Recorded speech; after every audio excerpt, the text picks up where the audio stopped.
معزز سامعین کرام، شفیق بزرگوں اور عزیز ساتھیوں،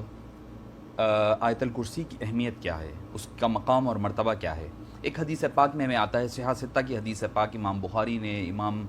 نسائی نے، امام ترمذی وغیرہ نے اس کو نقل کیا ہے۔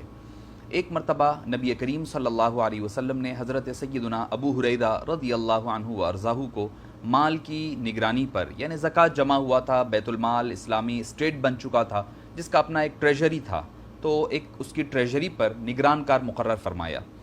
حضرت ابو ہریرہ رضی اللہ عنہ رات کا وقت تھا، عبادت میں اپنی نگرانی پر معمور تھے کہ ایک شخص آیا اور مال سمیٹنے لگا، مال لینے لگا، تو حضرت ابو ہریرہ نے اس کو گرفتار کر لیا، پکڑ لیا اور پکڑ کر کہنے لگے کہ بھئی چل، میں تجھے نبی کریم صلی اللہ علیہ وسلم کی بارگاہ میں لے کر جاؤں گا اور پیش کروں گا۔ وہ منتیں سماجتیں کرنے لگا، رونے لگا، کہنے لگا کہ میں غریب ہوں، کثیر العیال ہوں، بال بچے زیادہ ہے، میں مجبور اور محتاج ہوں، مجھے معاف فرما دیجئے۔ تو حضرت ابو ہریرہ رضی اللہ عنہ اس پر رحم کھاتے ہوئے، اس کی مجبوریوں کو سنتے ہوئے خاموشی اختیار فرمائی اور اس کو جانے کے لیے اجازت مرحمت فرما دی۔ تو جب دوسرے دن صبح میں آپ صلی اللہ علیہ وسلم کی بارگاہ میں پہنچے تو آقا نامدار صلی اللہ علیہ وسلم، جو غیب کا جاننے والے غیب داں ہیں، وہ آپ سے عرض کر پوچھنے لگے کہ اے ابو ہریرہ، تمہارے قیدی کا کیا معاملہ ہے؟ حالانکہ یہ بات حضرت ابو ہریرہ اور وہ آئے ہوئے اجنبی جو چوری کے غرض سے آیا تھا اس کے درمیان میں تھا۔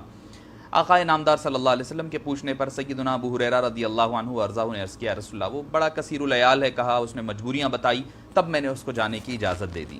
آقا نامدار صلی اللہ علیہ وسلم نے فرمایا کہ وہ جھوٹا ہے،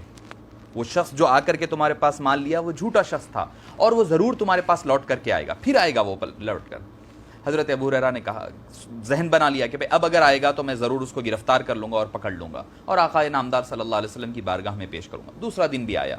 وہ پھر غلہ سمیٹنے لگا، حضرت ابو ہریرہ نے گرفتار کر لیا، پھر وہ منتیں سماجتیں کرنے لگا، کہنے لگا مجھے چھوڑ دو، آئندہ میں نہیں آؤں گا انشاءاللہ، یہ آخری مرتبہ۔ حضرت ابو ہریرہ نے پھر اس کی مجبوری کو سن کر کے نظر انداز فرما دیا۔ دوسرے دن پھر آقا نامدار صلی اللہ علیہ وسلم کی بارگاہ میں پیشی ہوئی، آپ صلی اللہ علیہ وسلم نے پھر پوچھا کہ تمہارے قیدی کا کیا معاملہ ہے؟ عرض کرنے لگے، یا رسول اللہ، وہ یہی کہنے لگا، مجبوری اور حاجت مندی بتا رہا تھا، اسی لیے میں نے اس سے جانے کی اجازت دے دی۔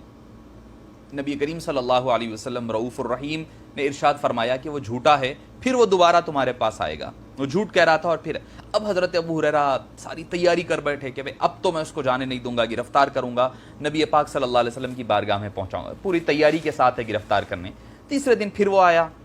مال سمیٹنے لگا، ابو ہریرہ رضی اللہ عنہ نے اس کو گریبان سے پکڑ لیا، اب کہنے لگے، اب تو تجھے آقا نامدار صلی اللہ علیہ وسلم کی بارگاہ میں، کہنے لگا کہ مجھے معاف کر دیجئے، تیسری مرتبہ تھا نا، اب میں دوبارہ پھر کبھی نہیں آؤں گا، میں جھوٹ بولا پہلی مرتبہ، اب مجھے چھوڑ دیجئے، میں آئندہ کبھی نہیں آؤں گا۔ ہاں، ایک چیز ایسا کر سکتا ہوں، اگر آپ مجھے چھوڑتے ہیں بولے تو میں آپ کو چند کلمات سکھاؤں گا،